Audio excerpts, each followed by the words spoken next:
दोस्तों आज हम लोग जानेंगे ऊष्माक्षेपी और ऊष्माशोषी अभिक्रिया के बारे में।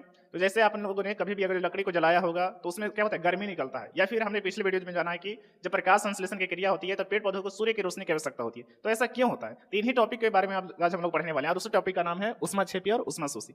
तो ऊष्माक्षेपी और ऊष्माशोषी जानने से पहले हमें पता होना चाहिए कि ऊष्माक्षेपी का अर्थ क्या होता है, ऊष्माक्षेपी का अर्थ क्या होता है और ऊष्माशोषी का अर्थ क्या होता है।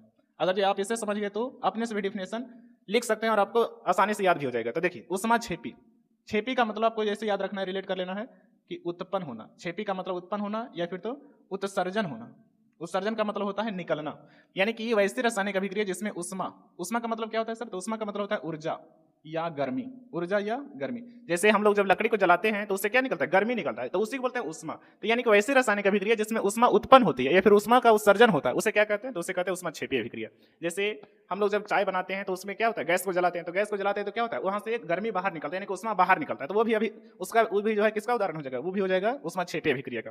अब जानते हैं ऊष्माशोषी अभिक्रिया के बारे में। तो ऊष्माशोषी अभिक्रिया में क्या होगा कि यहाँ पर आपको याद रखना है शोषी। शोषी का मतलब होता है अवशोषण। अवशोषण यानी कि अवशोषण का मतलब होता है उसको अवशोषित करना है, अपने में समाहित करना है। तो यहाँ पर क्या समाहित करेगा सर? तो ऊष्मा, यानी कि वैसे रासायनिक अभिक्रिया जिसमें ऊष्मा का क्या होता है? अवशोषण होता है। जिसमें ऊष्मा का अवशोषण होता है, यानी जिस अभिक्रिया को पूरा करने के लिए हमें ऊष्मा की आवश्यकता होगी, उसे रासायनिक अभिक्रिया को बोलेंगे ऊष्माशोषी। अब इसका उदाहरण क्या होगा? तो हमने आपको बताया कि जब प्रकाश संश्लेषण की क्रिया होती है तो उसमें पेड़ पौधों को जो है CO2 चाहिए और H2O चाहिए और साथ में क्या चाहिए? सूर्य का प्रकाश चाहिए, क्योंकि सूर्य का प्रकाश से क्या होता है? गर्मी निकलता है। तो उसी ऊर्जा को यानी उसी ऊष्मा को जो पेड़ पौधे क्या करते हैं? अवशोषित करते हैं, यानी क्लोरोफिल जो है अवशोषित करता है। तो ये उदाहरण हो जाएगा किसमा? ये उदाहरण हो जाएगा ऊष्माशोषी अभिक्रिया का।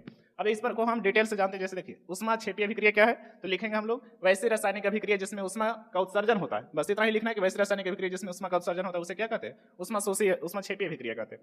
अब उदाहरण में जानेंगे, जैसे ये हो गया मीथेन और ये हो गया ऑक्सीजन। तो जब मीथेन को ऑक्सीजन से अभिक्रिया कराया जाता है तो बनता है कार्बन डाइऑक्साइड, जल बनता है और हीट। हीट यानी कि उष्मा। तो इसमें उष्मा का क्या हुआ? उत्सर्जन हुआ। इसमें उष्मा का उत्सर्जन हुआ। तो जिसमें उष्मा का उत्सर्जन होता है उसे क्या कहते हैं? ऊष्माक्षेपी अभिक्रिया कहते हैं।